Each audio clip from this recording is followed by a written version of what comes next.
you can learn so much more from failure than you can from success. Yes. It forces you to be uncomfortable, embarrassed, disappointed, everything. And if you handle it correctly, put your ego to the side and just study where adjustments can be made, because you know it's a part of God's plan. There you go. It's not punishment, it's preparation Yeah. for what's to come. To me, it's the same thing walking with God.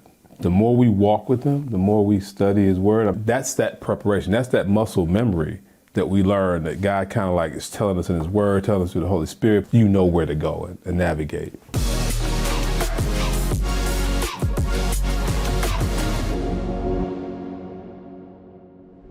Hello, welcome to Today for Tomorrow. You got me, Pastor Rod. We got our man Martell, and we got Coach Mike here today. Coach! All right, and and you're gonna continue to see more of Coach Mike. So just get used to it. Although he's a busy man, so we appreciate him fitting us in the schedule. But if you guys make comments and you want them, that might put pressure on him. So, Oh yeah. Hey, but that the topic though, man, I don't know who should introduce the topic, Martell. Mike. All right, Mike. Two to one. All right, so full transparency, we were having a conversation off camera, and we do this a lot because we don't just talk when the cameras come on. And somehow we were just talking about life, and I was just explaining how it seems like in my life, good advice has been challenging at times to come by. And it made me make a statement where I was like, but it's okay, because someone's talking and they say something that is valuable. I'm like, I'll steal that advice. You don't have to give it to me. I'm gonna just pick it up. And then I kind of just threw out a quote that I heard, which is success leaves clues. So to me, what that means is we have to be in the right rooms, first of all. You got to be around the right people to even pick up some successful game or knowledge. Because if you're in the room with the wrong people, you're going to pick up some clues and some knowledge, but it's not going to be the right knowledge. Oh, you pick up the wrong. Yeah. If you pick up the wrong clue, you go in the wrong direction. Exactly. Wow. Yeah. So you talk about success leaves clues. Success leaves clues. What sparked that conversation? I think we were talking. You mentioned like people. We got all these fake gurus. Look, today we are in the information age. We're in the information age. Yeah. You can get on YouTube, learn anything you want. Like if you want to learn how to build a table, there is a YouTube channel dedicated to building tables. Guaranteed today, literally. And then there's every other person is a guru at something, and they're selling a course for it. People get the highest paid gurus are making money off of telling you how to make money. No, you're right. And that's where their income comes from. But that's crazy. Like you said, they doing conferences and selling CDs and all this, but they're not doing what they said. Hey, become a millionaire by investing. Become a day trader, but they're not a day trader. Right. But they telling you how to be a day trader. Yeah, it's crazy, and so it's so interesting to me because we were having a conversation earlier when I was talking to you guys about experience versus just book smart. And there's a big difference between the two. And so like success leaves clues. So when you talk to somebody who's really done something, like you were saying about when you listen to the Social Proof podcast, and the lady was talking about real estate. Since you're in that that field, you listen with a different sort of awareness. Yes. You can pick up on, she don't know what she's talking about. Yes. Okay, wait a minute. She just hit on something. And most people won't hear it, but you heard it because your ear is tuned to that thing. But like you said, it's because I have experience. I have sweat equity in this. And when you have a certain level of sweat equity, you start to understand subtle details that often aren't explained. But it's like an unspoken language. Gotcha. I always say, like, when I talk to another brother that's solid, I may have known you for 5 minutes, but I'm like, this is a solid brother. Yeah. Because it's like we're speaking an unspoken language that the world may not see, but I know it immediately. Or it goes on the flip side. If it's an unsolid brother, I have 3 sisters, so I've met my fair share of unsolid brothers, and I'm looking at these guys like, Nope. like why am I meeting this man? You know, but it's hey, to each his own. You know, I try to be supportive. You know, I love my family first and foremost. Get that disclaimer out there. Get that disclaimer out there. That's, you know, no confusion with that. but no. So going back to the premise, success leaves clues. To me, what that is, that's a declaration and that's an invitation for any and everybody to. You don't have to be given knowledge to obtain it. Wow. You don't have to have someone say they want to mentor you to be a mentor. This brother right here, just a real story. I've been knowing him since 2011. We worked for the same company, but in different capacities. I was traveling around, and when I got back to Michigan, they're like, look, you should go look him up. He was one of my mentors before he ever even realized. I never asked for that. I kept showing up. And I'm like, hey, right, what do you think about this? You know, like, give me some thoughts on this. And he's given me clues because of his normal thought process, because he's been experienced as he is, and he's had enough levels that he's gone through.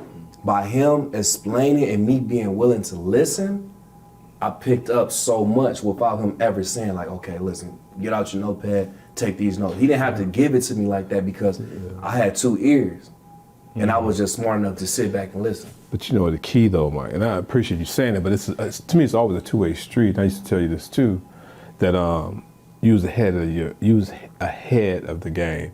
And the reason why I said that is because so many people would not pick the ball up. Meaning that, you know, the same thing that, you know, I had a mentor, you know, his name was Phil. And same thing, had a conversation with him. And I love what you say as far as stealing advice and, cause, you know, it was almost like he was pledging me in a sense, you know, hopefully I didn't come across to you like that. But when I met Phil, he was like, you know, like, what do you want to do? What's your goals? You know, he's kind of pushing that, but then we got closer, right? But he always mentored me, and it was just who he was, and he mentored me in how he acted. So to me, it was like, hey, I need to pay this forward. Yeah. You know, because as a black man or a woman, whatever, you know, you need to do that. And you always, like you said, you can't. You was a man of your word, always, still is. Everybody don't do that though. So you know, you gotta want to go after the advice. Like you said, you got that taking the advice. I mean, that's a good word, taking the advice. Yeah. You got to take it. I think the word was steal advice. Yeah, but no, but still, you're right. But stealing has like a negative connotation. Well, you hear, let me I didn't forget that. But what I was saying, people tell you, take my advice. Yeah. That's a term that they use. But stealing is a one. Yeah. But I was, in my head, I was like, you know, people always say, hey, take my advice. Take my advice. You ever heard that term? Or maybe I'm too old. Maybe I'm showing my age. But anyway. No. I know, man. Go ahead. Because I know, you know. I'll just make sure I wasn't seeing real. So. No, because stealing does. I mean, thou shalt not steal. Yeah. You shouldn't. You know, that's one of the commandments. Yeah. You know what I'm saying? So it does have a negative connotation, but in this sense, we flipped it. Yeah, and we're using it in a positive sense. Like, no, we just said, we're taking the advice or we're borrowing the advice, however you want to phrase it. It's just saying, by all means, you know, let's keep it simple as possible. We have 2 ears, 1 mouth. Let's do a little bit more listening than we do speaking sometimes. But still, it might fit though, because sometimes people don't want to give you advice. And see, that's why I emphasize, I had to steal some advice, for real, because, and I know you see some of what I'm about to say. You let me know. But in our industry, the phrase that I kind of coined was, information is like currency. Yeah. Wow. Now, people not walking around just giving any and everybody $100 here, $100 for you, $100, you get $100. They're not doing that, right? So people weren't just giving information freely. You're right. And I started looking around like, man, why is it? Matter of fact, I remember a true story very, very vividly early in my career where I had a superintendent. And I mean, of course, I'm not going to say their name, but they would tell me just enough to do my job. And And when I ask more questions like, well, how about, how do you do this? Or I want to learn about that. They say, look, man, I don't want to confuse you. I'm like, confuse me? Like, brother, I'm a sharp, I'm a kind of sharp guy. Like, I can handle it. And he will always, say, I don't want to confuse you. Like, you good, just man. So I'm like, okay, well, I'm looking out for you. That's how I kind of like, used to talk to me. And I'm like, all right, I'm just, I trust the process. I'll never forget this day. Man, we had like our, I don't know if he was like a district manager or something. He was over like multiple states. Gotcha. He did just a random pop-up at the plant we were working at. We were supervising the floor. And he took me through the ringer where he said, yeah, okay, I want you to do it, XYZ, run the show. And I'm looking, I never forget this. I looked at him, I looked at my supervisor, and I knew. Right then, that's when I said, man, this dude set me up. Because the dude was, he was just bird dogging me, just watching, run the show. Yeah, wow. He knew I didn't have the tools, and I was like, man, wow, this dude, But it was just a very important lesson for me in life. And that's where I said, you know what? From that point on, I realized, sometimes you gotta steal information. Yeah. When it's for a right cause, because you have to be willing to put the tools that you need in your own toolbox. You can't wait for anybody else to come and give you the tools that you need to get where you're gonna go. There you go. What you just shared, because like you said, I understand exactly what you're saying. I want to get Martell's intake on this though, where you feel, because we worked in the same industry and they know some of the same people, and that same thing in a different way happens to both of us too. So Martell, when you hear that, how are you thinking? Where's your mind going with that? I think a really important point that I don't want people to miss is in whether you taking advice or stealing advice. It's the act of, first, it takes your own energy to grab it and bring it to yourself. We are in, like I said, the information age. You can get information from anywhere. These people are selling you information on a daily basis, and you can also get a lot of free information. We have the opportunity to listen to and hear from some of the most influential people from history. Whatever they wrote, if they printed it, we have access to it today. You don't need to wait a year to hear what they were saying in a different country. You can hear it today on Facebook. They just posted about it. You're right. That's where we are right now. So if you want to learn about real estate, okay, you can go find all of the books on real estate. You can even listen to experts on what their favorite books were on real estate and read those. Yeah. But now I think we also have a bit of information overload. Sometimes. I agree. Because you do have access to all this stuff, but maybe this is a new thing. But since you have all this access, we talked about before, it's like you appreciate the things you have to work for. And so I've got access to all this information, but most people don't apply it. No. But the application is what gets the result. That process. And so it's like, well, I've got all these different books. I've got all this different information. I've got access to all these different people. I can shoot a DM to Elon Musk, right? it's up to him to respond. Yeah. But now I've got you were not able to do that ever in any other point in history. Right. But the application is where people have gone wrong. Yeah. A lot of people have dreams. It became popular to be an entrepreneur recently. Like in recent years, it became a popular thing. Excuse me, sorry. Most businesses fail. Was it 99, 98%? It's high. It's very high. I don't know exactly, but it's very high. It's up there. Yeah. And most people, everybody can get this information. Everybody can study it, and you might logically understand it and know, and you can talk about it or whatever. But until you can apply it, the information is almost meaningless to you. Yeah. That's what I've learned. Martell, you got me crying and coughing over here. Excuse me. I'm like, man, what y'all don't know is that Mike said, man, I hate to get on here and just start coughing and choking. I did say that. That's what. And then I'm sitting over here like going through it. I know you're like, man, you needed your water. I'm laughing. I just look like, man, he don't got a... yeah. Hey, but look, look, you had a great point about information overload. So, and I think about this often.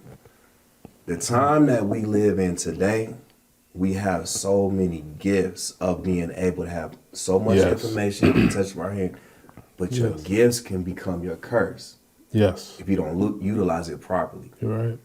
And so when you say information overload, what I think about is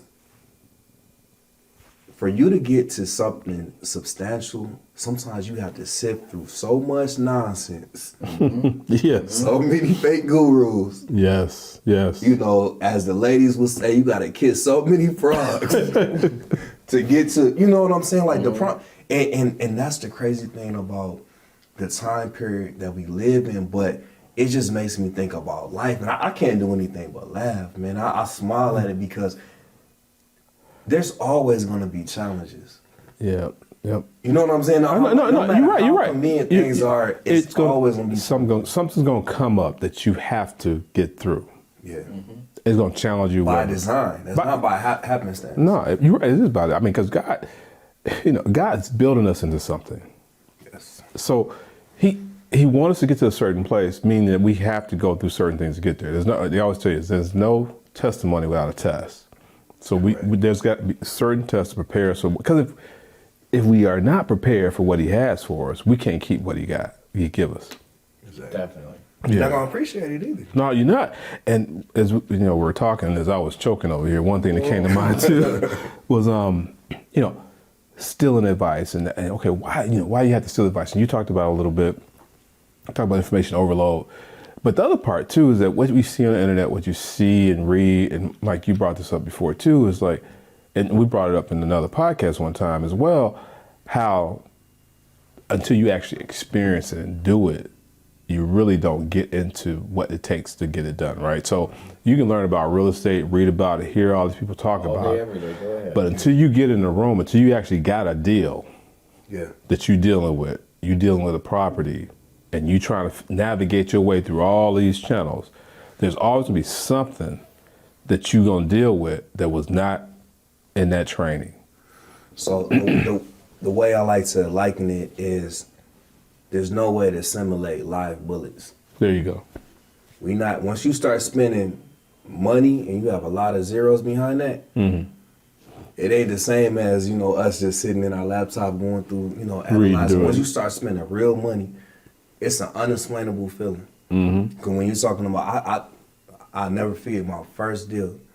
Because I had saved up for years and spent like that. It's gone. And I'm like, oh my God. Yeah. For real. It was a real conversation with myself and God. And I'm like, I got to figure this out. Because now I'm in here. It's live bullets. Yeah, it's live bullets. And so the beauty is, it wasn't a punishment having to go through these iterations. It was really preparation. There you go. It was preparation for things to come that I didn't even realize were coming yet. But those, I'm guessing, are the places where you had to steal that advice. Yeah. Like, I don't know what it takes to get a permit. I don't know what it takes when the guy coming out to inspect your house ain't coming out and you waiting. You got trade sitting there waiting to finish work. Contractors run up for you. Yeah. You in the con. Yeah. Run up with your money. Exactly, yeah. None of that's written in there. They don't tell you how to. Yeah, they don't advertise. And that's where, you got to steal advice, because you might watch somebody else, you talk to somebody else, and you're like, okay, I see how he handles his team. So that's what I envision when you talk about stealing advice. That's exactly what it is, though. You got to put yourself in the arena with other gladiators. And you have to study the game. You got to see what's going on. Like, how are they handling this? And, like, it's not going to be a conversation where, all right, young blood, I see, you ambitious. I see you ambitious. I want you to win. No, look, I don't want you to try to, I'm bid on that property. You look like you young and hungry. I'm going to try to, if anything, I'm going to tell you the wrong thing. Because I don't want you to competition. You competition. Yep. And so that's when it comes into this eat what you kill mentality. You trying to eat, I'm trying to eat. How are we going to get there? Who's going to eat tonight?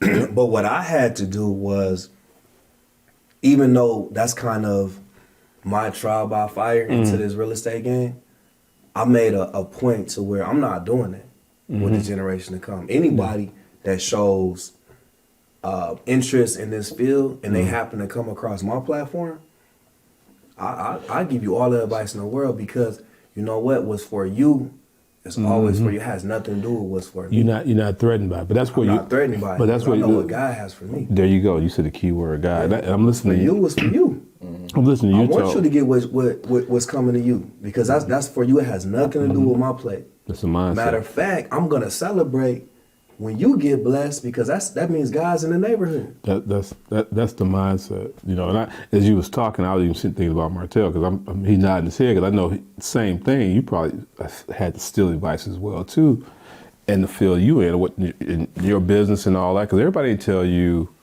to do A, B, C, and D. How you line your cameras up? Yeah, you might know what to do, but when something goes wrong, you know how you deal with it. Right, I'm gonna tell you the truth.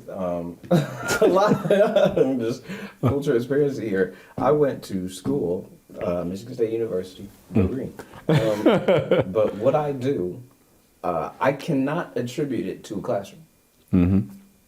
That's just the truth. Yeah. I worked for the media department of Spartan Athletics, which was called Spartan Vision, and in there, I was thrown into the fire, and it was a daily hunger to just learn everything that I could, and so I ended up like within a year directing the live in-house sports, and so but that my first time doing it, they just kind of said, "All right, Martell's directing the women's basketball game tomorrow. Go ahead," and I'm like, "Oh." You know, because there's different positions that you do that are around it, but it's never this. It's not the same as doing it, right? So there's the technical director. That's the person who switches, like what I'm doing right here. Yeah. Switches cameras, okay? And so you take the calls directly from the director. So the director says, "All right, camera 1, take 1. Camera 2, take 2. Camera 3, take 3." So the person switching is the TD, but the director is standing there. He can see all of the angles. Every camera that's out on the court, every camera that's in the stands, every camera all around the stadium, he can see it on these screens. And now he's pretty much telling the story of the game to the audience that might be in-house or might be at home. But he's not holding any of the cameras. And so there's a tremendous amount of pressure that's on the person who's directing the show because when you make the call, right, that's what everybody sees. And so you have to be on point. And you can't take one. Nah, never mind. I changed my mind. Ready that replay? Forget about that replay. We just go back to one. Yeah. No. So when you get into that position, then you start to really, there's an excitement about it. That's why it's like a fun position to do because, you're excited about it. Yeah. But when you're in it, nothing that you do and being good at it, nobody who's been successful at it can tell you that they learned it from reading it. There's just no way. The experience is just not the same. So is it, both you guys talk about this because and when you give that illustration, I think about air traffic controller. But anyway, but the other part is nobody can tell you. So it's a feel to what you're doing as well too, because it's like taking experiences. And when you talk about switching cameras, you're like, okay, this is the view I want people to see. And then you looking at all the rest of them and you're saying, okay, as they go down the court, then I want to switch. You got to think ahead is what I'm getting at. You can't just be thinking the moment. You got to look ahead and plan ahead. So when you were talking about a feel for what you do, what I was thinking about is, and we talked about this earlier, Floyd Mayweather. When you train so much, so many repetitions, you start to develop muscle memory. Okay, switch so many times. But you have to be in a live, real environment to be able to develop that muscle memory.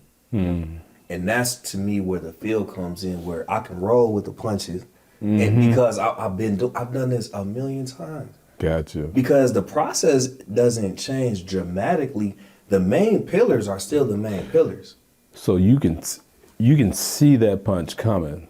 Before you see it, you know it's coming. Yeah, because you're looking at this. Oh, look, they're gonna try to hit with this punch. Yeah, because as soon as you move, you know what they're gonna try to do. It's like a chess play, you thinking 10 steps ahead.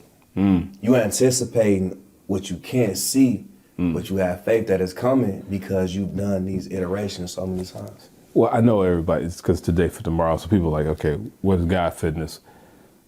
What we just said here, what you just talked about, to me is the same thing walking with God. The more we walk with him, the more we study his word. I mean, I know you do word studies, you do all these other things. I know you study the more. It's like, that's that preparation. That's that muscle memory that we learn, that God kind of like is telling us in his word, telling us through the Holy Spirit, putting us through situations. And like you said, you can, before that even happened, you're like, okay, this is where the attack gonna come from. I know it's coming, because as I start to do this, I know the enemy gonna come from here, and that muscle memory comes in, and you, by feel, which would be the Holy Spirit in this case, you know where to go and navigate. I think an important point, again, going back to where's God in this? I mean, the Bible, the Old Testament is going to tell you a lot of stories. Mm-hmm. The subject is success leaves clues. Yeah. Also, failure leaves clues. Yes. Yeah. Hold on, don't speed past that. Listen, failure, you can learn so much more from failure than you can from success, Yes. to be honest. Mm-hmm. Mm-hmm. When you fail, it forces you to be uncomfortable, embarrassed, Yes. disappointed, Yes. everything. And if you handle it correctly, get out your feelings. You got to get out your feelings. Mm-hmm. Put your ego to the side. And just study where adjustments can be made. And once you embrace that, you start to invite the storm, because you know it's a part of God's plan. There you go. Okay? And it's not, I say it again, it's not punishment. It's preparation for what's to come. Trials. James tells us about that. Welcome trials as they come. You James gotta chapter welcome 1. them. And another point I wanted to make is, you were saying our preparation is us seeking God by reading our word. You got to seek knowledge. You got to seek God's knowledge and wisdom. It's not going to just come to you. You know, some people, they don't grow up in the church. Nope.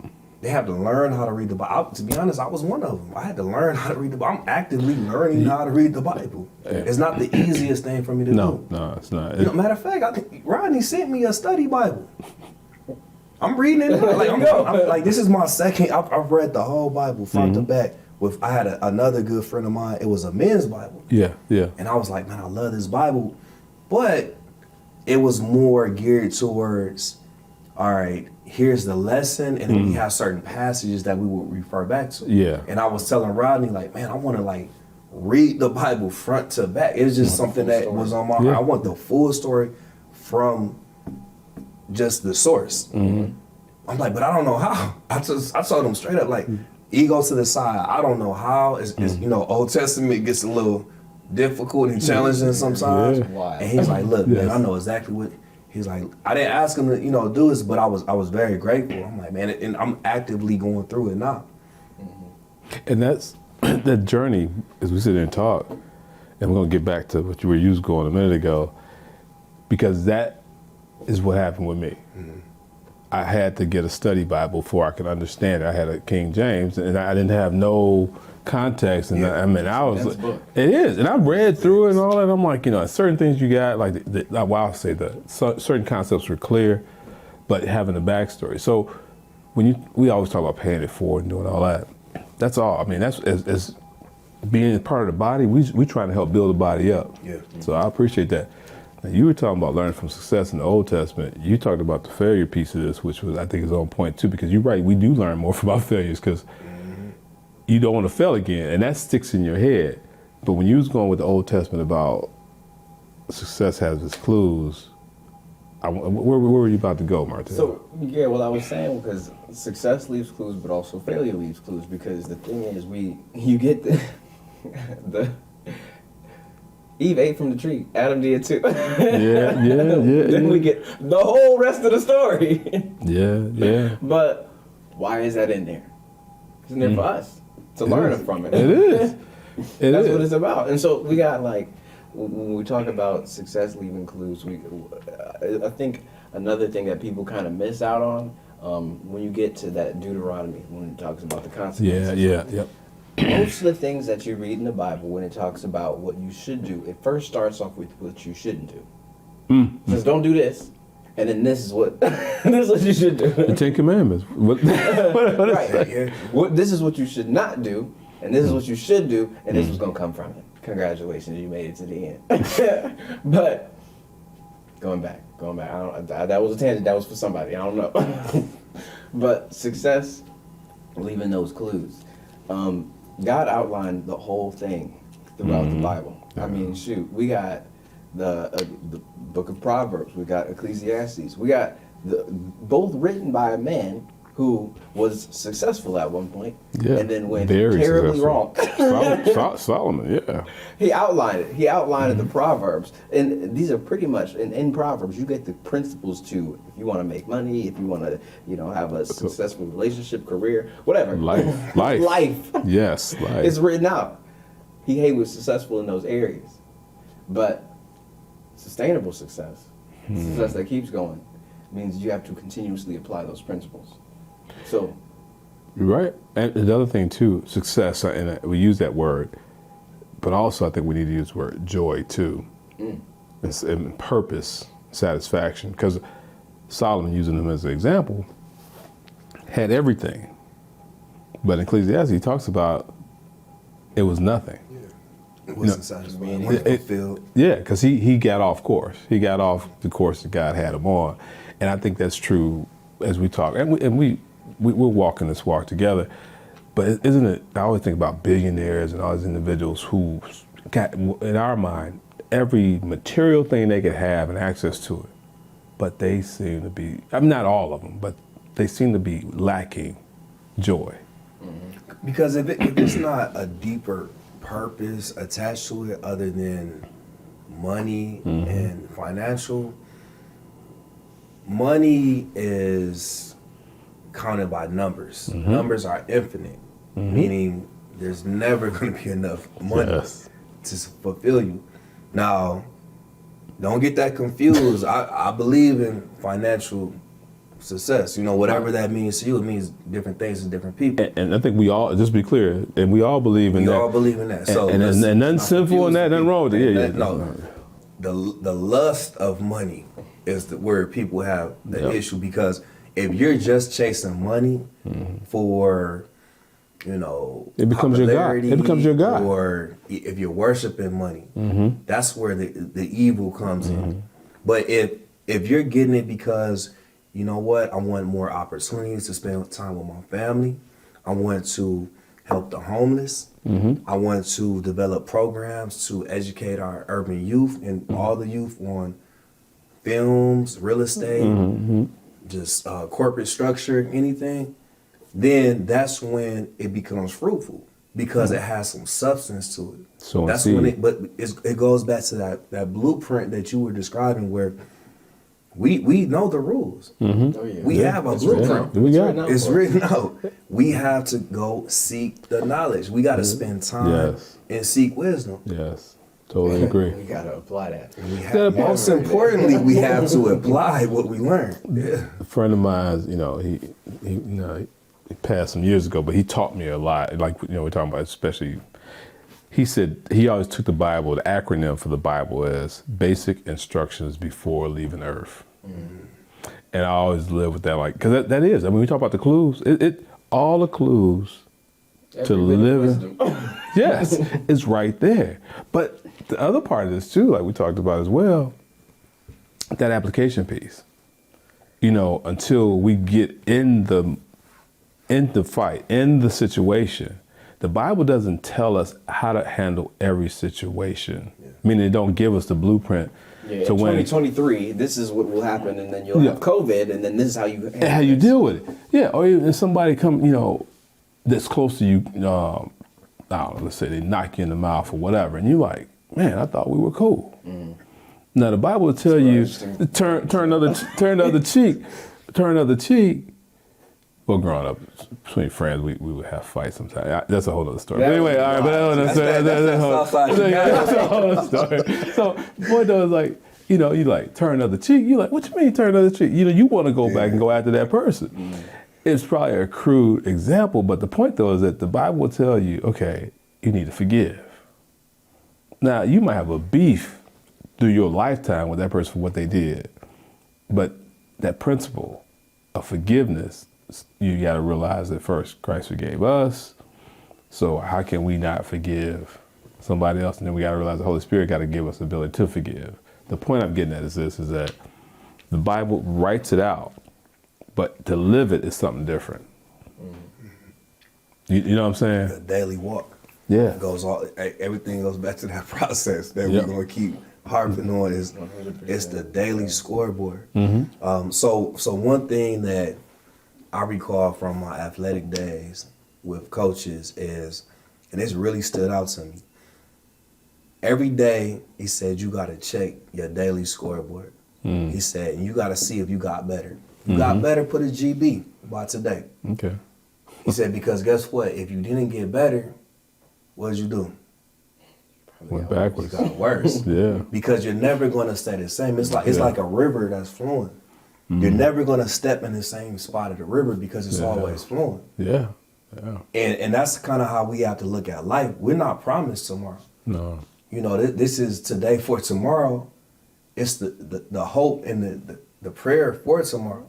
But we got to live for today because we don't know. Yeah, we're not promised tomorrow, but we have today. We got the present, and we got to make the most of it. Man, I've been doing my absolute best because, like I told you about the realization. When it finally hit me, the whole daily process thing. I've been trying my best to because my brother he's getting into he's going back into school. And there's a few things he's trying to accomplish. And so he's got a few goals written out. We're going to outline them, get things really laser focused. And I've been working with him on those things. But also one thing that he really wanted to do with me was work out. So we've been going to the gym. And during this time of going to the gym, it's like, you know, we'll talk about, all right, so we gotta get in the gym if you're in the living room at 5:45, then we're gonna make it to the gym. Okay. Yeah. If you don't show up today, then you won't make it. I'm already gonna be there. Yeah. If you don't show up for 2 days, you missed the week. It's like, but you know, what if I make it in this? I'm like, you have today. Okay. I don't care if you went to the gym the other day or last week. Last week is gone. You have to go to the gym today. You have to get your scoreboard, your daily scoreboard one. Okay. All right. And so we've been trying to figure this thing out, but to bring it all home, success leaves clues. I think a few different points that we've talked about and on this topic was, one, we talked about the process. It's all going to go back to the process. Always go back to the process. You can get all the information you want. You can read all the books. You can listen to the guru 50,000 times. You can get the cassette tape. If they still got it. Yep. But if you don't apply the information, you won't get the reward. You can't. But then there's another point too, though. When you get that information, maybe you've applied it, but you have to continuously apply it. Like you might have read Proverbs way back. Yes. You know, when you were 16, you read Proverbs. That was cool. And you had a little bit of success because you took one of those principles and you used it. But you stopped when you were 23. You can't keep getting the success if you don't keep applying it. You're absolutely right. It's a continuous thing.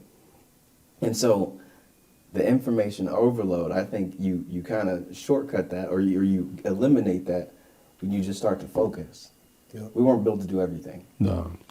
And so you take a few things, you get the information that you need, and you start applying that, and you apply it over and over again. Because another point too, and I don't want to go off on a tangent on this one, but you can get a lot of information, but you can't apply all of the information. No. And you most definitely can't apply all of it consistently.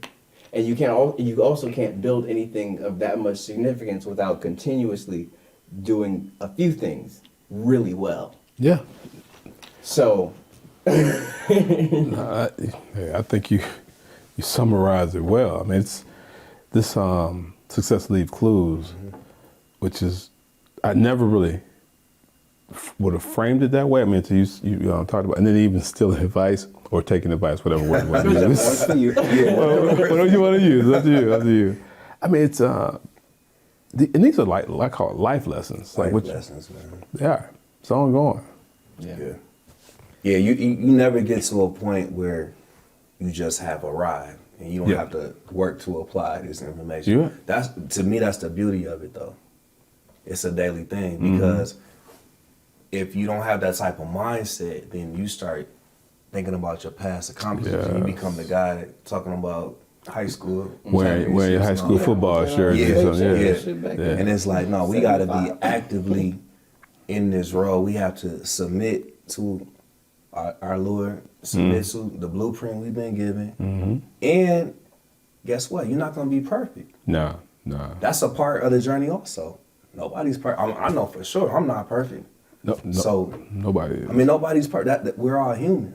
So we have to add that to the plan. There's going to be times that, it's a reality. Yeah, it's a reality. You cannot shortcut the process.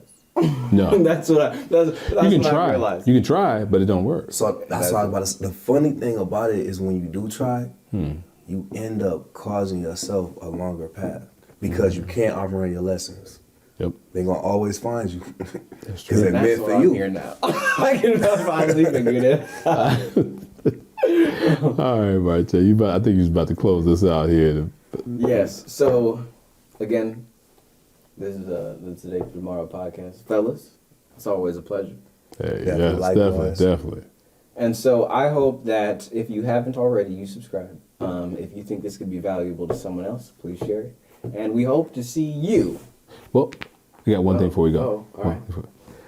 If you have not checked out the King's Journal, go check out the King's Journal. There's one individual that's on here that you might see on the King's Journal. Subscribe to his channel as well. And check out Freedom in Christ Ministry too. Yes. Okay, so hey, cross marketing here a little bit. Mike, any place you want to check out? Not yet. All right. Okay, Martel. Sorry, I didn't mean to sidetrack you. Thank you for tuning in today. We hope to see y'all next week. Peace. Peace.